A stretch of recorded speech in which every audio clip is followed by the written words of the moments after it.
Hello there, Liverpool fans. Back again with my review of the Burnley game, the 3-0 victory we had at Turf Moor. Yeah, so I was going to do the match review probably a couple of days after the match on Saturday. It was last Saturday, and I was thinking of doing the review on Monday, but unfortunately I had other things to do during the week, so it's been dragged on until Thursday. So I apologise for people that watch my videos that I wasn't able to, prepare the video for you earlier, the review for the game. And yeah, so basically we went to Turf Moor, played a very professional game in the first half, although it was a tough game. I mean, Burnley didn't really play their usual football, which they do against the top six teams, especially at their own ground at Turf Moor. They make it very difficult, they make it very hard for every team that goes there. And we took the lead in the 33rd minute, I think it was, through Trent Alexander Arnold on the right side, trying to deliver a cross into the penalty area. And it gets a massive deflection, I think, off Chris Wood's shoulder. And it loops over the goalkeeper, Pope, and goes into the top corner, the top left hand corner of the net. And it's 1-0 to Liverpool. So that was a bit of a fortuitous goal, a lucky goal, but we had chances. I mean, Salah could have scored as well. He missed one. Well, didn't miss. He hit the post. I think in the fourth minute of the game, and I think he had another chance where he went 1-on-1 with the goalkeeper Pope, and Pope rushingly comes out of goal to try and stop Salah. The ball deflects off the goalkeeper, then it hits Salah, and then it goes wide. So that could have been the first goal of the game as well, in about the 20th minute, I think it was. So finally, we took the lead in the 33rd minute, and then I think a few minutes later, in the 36th minute, Liverpool start an attack in midfield. They give the ball away, and then Ben Mee, in trying to make a pass to his teammate, gives the ball to Firmino, running in on Burnley's goal, running towards their goal.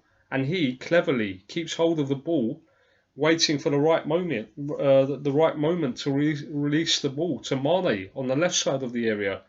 And he goes into the area and just slots it beyond the goalkeeper into the corner.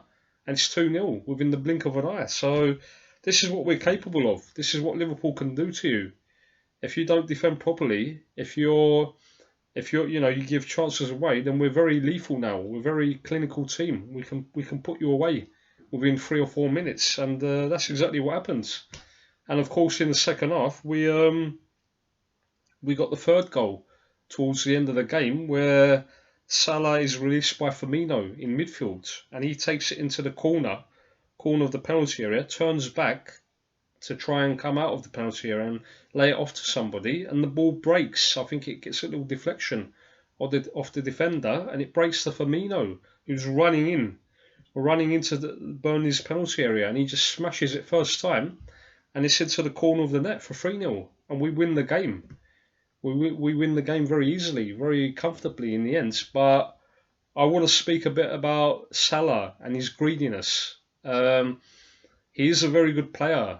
Don't get me wrong. He is probably one of our top players in the last 2 years, 2 or 3 years, that we could have bought, and he's turned out to be an outstanding player, an outstanding goal scorer, finisher. But the amount of times from last season and this season that he doesn't pass to his teammates, to his players in better positions, whether it be in the penalty area or running in on goal towards the opposition goal, is just ridiculous. I mean, this is why Sadio Mane got pissed off. I mean, some people are saying that he overreacted, but of course you're going to overreact.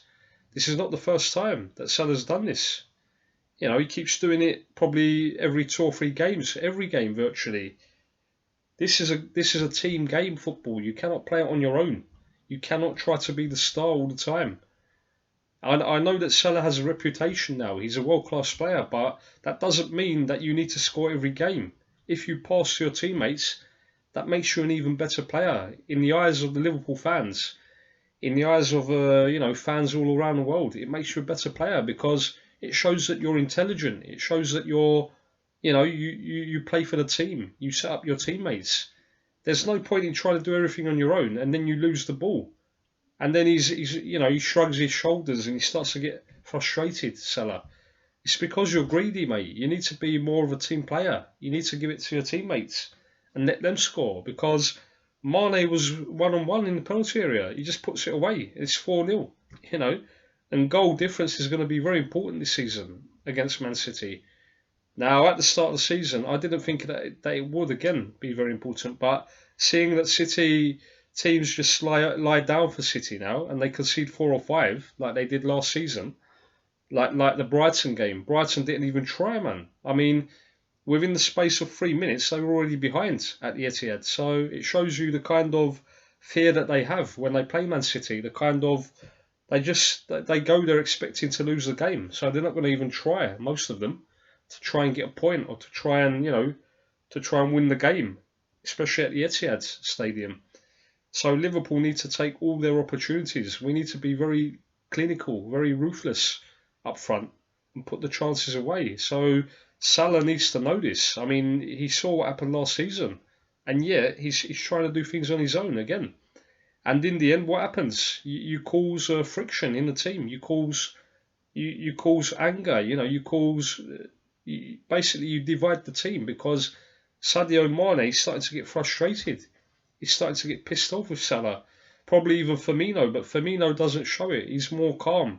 He's more collected than Mane. But Mane, especially the last chance that he had, that Salah could have teed him up in the final minutes, was just blatant for everybody to see. He should have passed it, There's no ifs and buts. And I see some videos saying that, Salah is a goal scorer, that he should be greedy.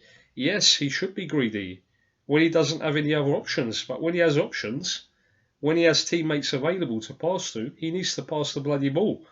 Because if the game is 0-0 and you miss that chance, you cost the team 3 points. Then what's going to happen? We say that he's the star of Liverpool, but if he misses a chance and he could have passed to another teammate, and we end up drawing the game or we lose the game, then everybody's going to be on his back, aren't they? They're going to put him to the sword, Salah. They're going to start bombarding him on the social media everywhere.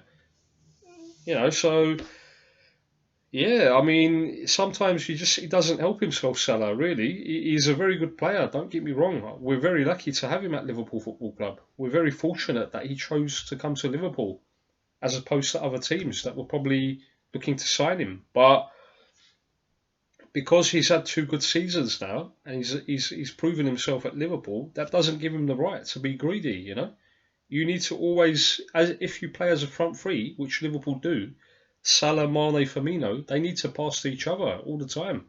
They need to look for the better option when in a position to set up a goal. If as I said before, if you don't have anybody there with you, then you can take a strike at goal. Then you can try and score, because there's no other option. You can't really do anything else. But when there's clearly other players there in a better position than yourself, and you still try and twist and turn and try and get a shot away, then I'm sorry, but that's not playing for the team. That really isn't playing for the team. And now, we've given the press and we've given all these pundits and everyone a chance to try and stir up some trouble in the team, because they're all saying now that there's some kind of friction, some kind of animosity between Salah and Mane because of these, because Salah doesn't pass the ball to his teammates. And I mean, of course they exaggerate. They try to go over the top to cause trouble in the Liverpool ranks. But after a while, it's just going to start to fester, isn't it? It's going to start to become a big problem, because if you keep doing this every game, every couple of games, then the teammates are going to start to not pass to Salah even, They're going to give it to Mane or Firmino, because they will think to themselves that he's going to be greedy. He's going to, waste the chance. He's not going to make the right decision, the right pass. So for me, as a Liverpool fan of 31 years, I want to see players that play for the shirt, that play for the club. Of course, he's a star. He's an international star, a world star now, Salah. Probably Mane is as well. Mane is just as good as Salah, if not better in some games. Firmino is outstanding. The man, he bleeds Liverpool. The amount of passes, the amount of chances that he creates for his teammates is unbelievable, man. since he's come to Liverpool. I mean, we signed him in 2015, I think it was, the 15-16 season. Rodgers was still the manager. And when he first came to the club, I didn't think that he would fit in because he seemed to be lost. He seemed to not know how to pass the ball, not know how to get into the right positions, to make runs. Basically, his energy levels didn't look good enough for the Premier League. And as soon as Rodgers left and Klopp came in, he changed the way that we play. He changed the system, the way that Firmino plays, along with the other two in the front three. Well, we didn't have Salah at the time, but we still had Mane and we had Coutinho on the other side. So, and Coutinho, Firmino started to flourish. He started to create chances. He started to get himself into the penalty area to score goals himself. And he's just become an all-round outstanding footballer up front for Liverpool. But Salah is a very good talent. He's a very good finisher. Despite being a winger, he's not even a striker.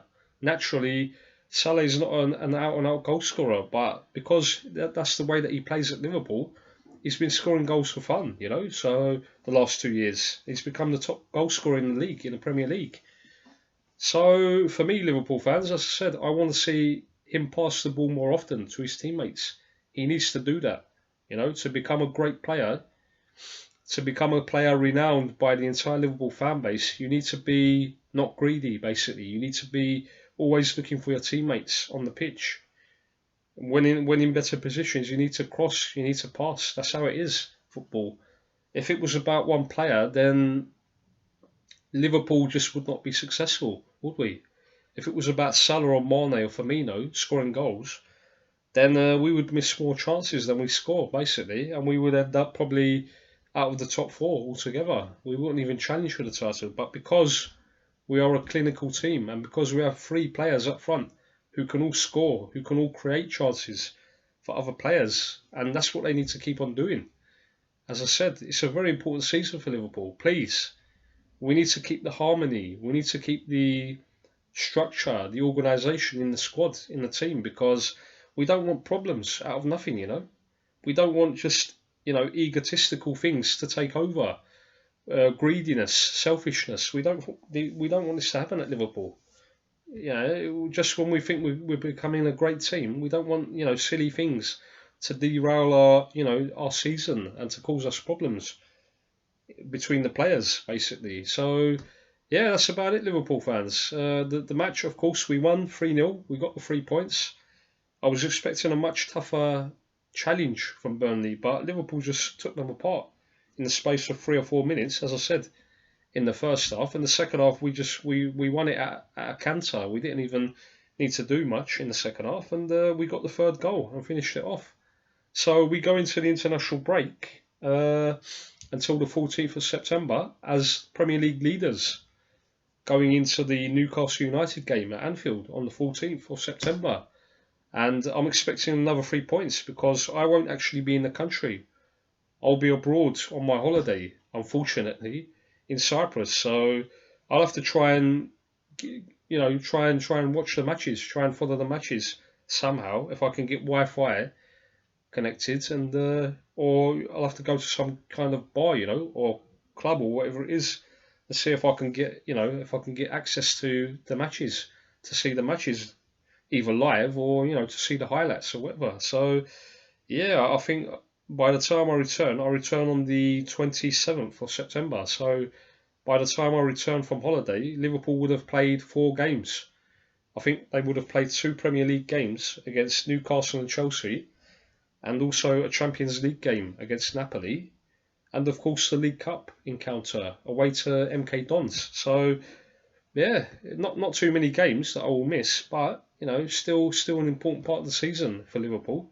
Hopefully we can carry on this great run of victories, this great vein of form, and we stay at the top of the league and we progress in the League Cup, and hopefully we can get a decent result in our first Champions League encounter away to Napoli, and that's it, Liverpool fans.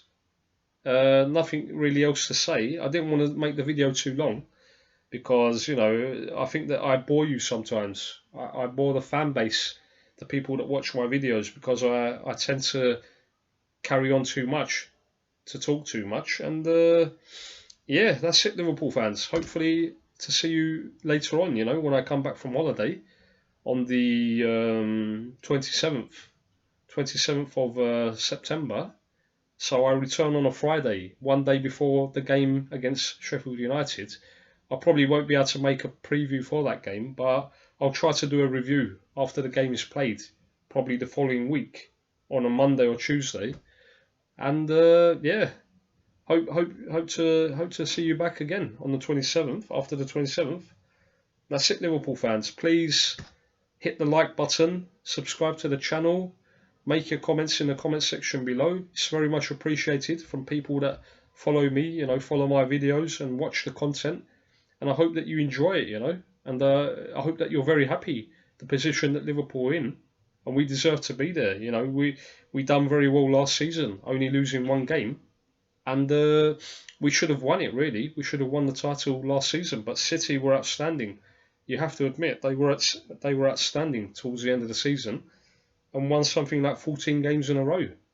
So this time we have a very good opportunity, a very big opportunity to take the title from them, because they dropped points against Tottenham unexpectedly in the first couple of games.